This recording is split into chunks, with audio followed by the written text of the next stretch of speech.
What if I tell you कि 80% of the big moves in forex happens at the same time. Either London session पे ले लो या New York session में एक particular time है जिसमें कि सबसे ज़्यादा वॉल्यूम होता है मार्केट पे, और एक पर्टिकुलर टाइम है जिसपे कि सबसे लोएस्ट वॉल्यूम होता है। अब आपको क्या करना है, सबसे ज़्यादा वॉल्यूम वाले टाइम पे अब ट्रेड करना है। क्यों? सबसे ज़्यादा वॉल्यूम रहेगा तो आपका टीपी एसएल जल्दी हिट होगा। बट अब आपका लोएस्ट वॉल्यूम पे आप ट्रेड करोगे तो साइडवेज होता रहेगा मार्केट, ना आपका टीपी हिट होगा ना ही आपका एसएल हिट होगा, आप ट्रेड में ही रह जाओगे। तो ये चीज़ जाननी बहुत ज़्यादा ज़रूरी है कि कौन से वो ऐसे टाइमिंग्स हैं और कौन सा ऐसा वो सेशन की पर्टिकुलर टाइमिंग्स हैं कि जहाँ सबसे ज़्यादा वॉल्यूम होता है, सबसे ज़्यादा मूव्स आता है। तो लेट्स बिगिन द वीडियो। तो जब तक मैं आपको इस वीडियो में ये नहीं बताऊंगा कि थ्योरी प्लस लाइव चार्ट, तब तक आपको समझ नहीं आएगा बिल्कुल। थ्योरी में आपको बताऊंगा कि क्या क्या टाइमिंग्स हैं, लाइव चार्ट में बताऊंगा कि हाँ उन टाइमिंग्स पे सही मूव आ भी रहा है कि नहीं आ रहा है, क्योंकि मैं आपको ऐसे कोई भी लॉजिक दे सकता हूँ लेकिन उसको टेस्ट करना बहुत ज़्यादा ज़रूरी है। तो पहले थ्योरी पे आते हैं। मैंने खोल लिया बेबी पिप्स। बेबी पिप्स क्या है? इसमें हम फॉरेक्स के आवर्स देख सकते हैं, market hours basically. Asia, Sydney और टोक्यो, ये दो सेशन हैं जिनको हम कहते हैं एशिया सेशन। फिर लंदन आता है, फिर न्यूयॉर्क। अब एशिया सेशन में आप देखोगे there is very low volume, इसलिए हम आएंगे लंदन और न्यूयॉर्क पे जहाँ सबसे ज़्यादा वॉल्यूम होता है मार्केट पे। अब लंदन मेरा बेसिकली शुरू होता है, बेसिकली मतलब मेरा लंदन 12:30 पे शुरू हो जाता है, उसमें प्री लंदन भी आता है, फिर आता है मेरा प्री न्यूयॉर्क भी। अब क्या है, 12:30 पे मेरा लंदन शुरू हो गया, सबसे ज़्यादा हाईएस्ट वॉल्यूम होता है मेरा 12:30 से 3:30 लंदन सेशन में। फिर आता है मेरा न्यूयॉर्क सेशन। न्यूयॉर्क सेशन मेरा शुरू होता है 5:30, बट जो सबसे ज़्यादा वॉल्यूम आता है वो आता है on the second hour of the session. मतलब अगर 5:30 है तो 6:30 पे सबसे ज़्यादा वॉल्यूम होगा। 6:30 से 9:30 10:30 तक सबसे ज़्यादा वॉल्यूम रहता है, जो कि आपको यहाँ दिखा दूंगा मैं। अब देखो सबसे ज़्यादा हाईएस्ट वॉल्यूम है इसमें 9-10, फिर यहाँ से वॉल्यूम नीचे गिरना शुरू होता है, 10:30 तक वॉल्यूम एकदम नीचे तक आ जाता है, और रात को आधी रात को एकदम नीचे हो जाता है। Same as of London, London यहाँ पर है। लंदन में अगर आप देखोगे तो हाईएस्ट मेरा कब आया 152 1, ये 3:30 तक मैक्स, 3:30 तक मेरा यहाँ पर देखो 3:30 तक यहाँ पर पीक था, फिर नीचे आया ना, कर्व शुरू हो गया, उसके बाद में बहुत नीचे हो जाता है वॉल्यूम। तो बेसिकली मैं आपको बता दिया कि कौन कौन से टाइमिंग्स हैं जिसमें आपको ट्रेड करना चाहिए। फर्स्ट लंदन में जो मेरा स्टार्टिंग होती है 12:30, 12:30 से 3:30 हाईएस्ट वॉल्यूम। न्यूयॉर्क में मेरा होता है 5:30 को नहीं गिनना, हमें गिनना है 6:30 से, 6:30 से 10:30 तक हमारा सबसे ज़्यादा वॉल्यूम रहती है। अब इसमें आता है डीएसटी। डीएसटी होता है डे लाइट सेविंग टाइम। इसमें क्या होता है, मतलब इसमें होता है कि ये बेसिकली होता है नवंबर से मार्च तक का महीना। उसमें क्या होता है, जब फॉरेन में विंटर्स पड़ती हैं तो डे लाइट के हिसाब से फॉरेक्स की टाइमिंग्स को चेंज कर दिया जाता है। अब इससे क्या हो रहा है कि जो मेरा टाइम है वो 1 घंटा पीछे हो जाएगा। अगर मैंने आपको अभी 6:30, अगर मैं आपको बताया कि अभी 6:30 खुल रहा है मार्केट, तो 5:30 खुलेगा। तो मतलब अगर आप, मैं आपको बोल रहा हूँ कि 5:30 पे शुरू हो रहा है, 5:30 से आपको 6:30 पे देखना है अपना हाईएस्ट वॉल्यूम। तो अब अगर मेरा डे लाइट सेविंग टाइम चल रहा है 5:30 पे, तो मैं 6:30 पे देखूंगा, 6:30 से शुरू हुआ तो 7 पे शुरू करूंगा। बेसिकली ये है चीज़। तो ये हो गया मेरा हाईएस्ट वॉल्यूम। अब मैं आपको चार्ट पे लेके चलता हूँ कि इस टाइम पे सही में कभी मूव बहुत ज़्यादा हाई लिक्विडिटी वाला आया, मतलब हाई वॉल्यूम वाला आया भी है कि नहीं, या बस ऐसे ही। तो आप देख सकते हैं हम गोल्ड के चार्ट पे आ गए। अब इसमें आपको क्या करना है, अब ऐसे में अगर सेशंस को ढूंढने चला तो बहुत ज़्यादा मुश्किल है मेरे लिए।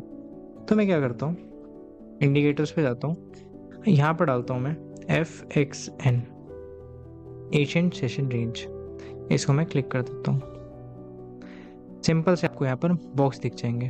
अब ये बॉक्स क्या है, बॉक्स तो देखो 3 बन गए, ब्लू, ग्रीन और एक ग्रे बनेगा। अब ये देखो, ए मतलब एशियन सेशन का, एल लंदन, न्यूयॉर्क अभी बन रहा है। अब क्या है मेरे हिसाब से, मैंने कहा एशियन सेशन में बहुत कम मूव आता है। देखो एशियन सेशन में कम आता है मूव, मूव भले ही बड़ा आ रहा हो लेकिन बहुत ज़्यादा कम वॉल्यूम वाला है, जो कि आप यहाँ से भी देख सकते हो। फिर अब यहाँ देखोगे, ये देखो यहाँ पर वॉल्यूम वॉज वेरी लो, ये देखो वॉल्यूम वॉज वेरी लो। फिर मैं आता हूँ लंदन में, लंदन में आपको कहा मैंने 12:30 पे शुरू होता है। 12:30 के बाद मेरा 3:30 तक पीक वॉल्यूम रहता है। ये देखो यहाँ तक मेरा पीक वॉल्यूम है। मेरा स्टार्टिंग हुई यहाँ लंदन की, एकदम से ड्रॉप हो गया, वॉल्यूम वॉज वेरी हाई। अब मैं आपको न्यूयॉर्क दिखाता हूँ। एन तो यहाँ पर अब मैं आपको कहता हूँ कि जैसे ही मेरा मार्केट स्टार्ट हो रहा है, इसमें हो रहा है मेरा 5:30 से शुरू। 5:30 से शुरू हो रहा है, मैं आपको कह रहा हूँ कि 1 घंटा स्किप कर दो and I will go to now 6:30। अब 6:30 पे देखो सबसे ज़्यादा वॉल्यूम है, ये देखो वॉल्यूम की कैंडल्स, यहाँ से वॉल्यूम सबसे ज़्यादा है और मार्केट सबसे ज़्यादा यहीं से गिरा है। तो मुझे क्या समझ में आ रहा है कि न्यूयॉर्क में मुझे 1 घंटा स्किप कर देना है, तब तो बिल्कुल वॉल्यूम नहीं है। 1 घंटे बाद आऊँगा, वॉल्यूम सबसे ज़्यादा रहेगा। और जो मेरा लंदन है, लंदन में वॉल्यूम जैसे ही लंदन शुरू होता है, प्री लंदन के बाद वॉल्यूम वहीं से बनना शुरू हो जाता है। प्री लंदन जैसे ही शुरू खत्म हुआ, प्री लंदन होता है लंदन से पहले का टाइम, और न्यूयॉर्क जो एशिया है, एशिया के बाद में टाइम, जो ये बीच में गैप दिख रहा है ये, दैट्स द प्री लंदन, कि जहाँ मेरा लंदन शुरू होने वाला है। अब मैं देख पा रहा हूँ कि जैसे ही शुरू हुआ लंदन, यहाँ से एकदम से मूव। अब आप एक चीज़ देखो, A is equals to 4416, L is equals to 5553, ये पिप्स हैं। अगर मैं आपको कैलकुलेट करूं, ये देखो 43.84, 44.1, मतलब थोड़ा सा ऊपर नीचे होता है। ये मतलब क्या है, 441 पिप्स हैं, 553 पिप्स हैं। आप देख सकते हो एशिया में कम पिप्स हैं as compare to London. New York में सबसे ज़्यादा पिप्स हैं, 791 पिप्स। तो आप ये चीज़ देखो, इसको मैं थोड़ा सा और पीछे आपको समझाता हूँ। मैंने आपको क्या कहा, एशिया में बिल्कुल भी नहीं आएगा मेरा मूव। एशिया में देखो साइडवेज ही है मार्केट, 417 पिप्स। फिर आता है मेरा लंदन। लंदन शुरू हुआ मेरा 12:30 से एकदम से नीचे गिरा, एकदम से सारे मूव आए, 4854। न्यूयॉर्क सबसे ज़्यादा रहेगा। अब इस केस में देखो, यहाँ पर मेरा मार्केट शुरू हुआ है। अगर आपको मैं और जूम करके दिखाऊं, मार्केट मेरा बेसिकली ये 5:30 पे शुरू हुआ है, लेकिन यहाँ पर कैंडल्स बहुत छोटी छोटी है और नीचे आप वॉल्यूम में देख सकते हो बहुत कम है। सबसे ज़्यादा मेरा 6:30, यहाँ से देखो एकदम से मूव आना शुरू हुआ। क्यों? क्योंकि यहाँ पर सबसे ज़्यादा वॉल्यूम आया। तो बेसिकली यही मेरा आपको बताने का मेन मोटिव था कि क्या वो फॉरेक्स के आवर्स हैं और क्या वो पीक टाइम है जहाँ लिक्विड वॉल्यूम सबसे ज़्यादा रहेगा मार्केट में। अब एक बात हो, यहाँ पर आपने ट्रेड लिया, एकदम से आपका प्रॉफिट हिट हो जाएगा। अगर आप सपोज यहाँ पर मेरा ट्रेड लेते हो कहीं भी, सपोज मैंने यहाँ पर कोई सा भी ट्रेड ले लिया, ये मैंने लॉन्ग के ले लिया, यहाँ से लॉन्ग, और ये मेरा एसएल रहा, क्या बना है ट्रेड, बस मैं यहीं पे ना टेक प्रॉफिट मेरा ठीक हुआ ठीक से, ना मेरा एसएल।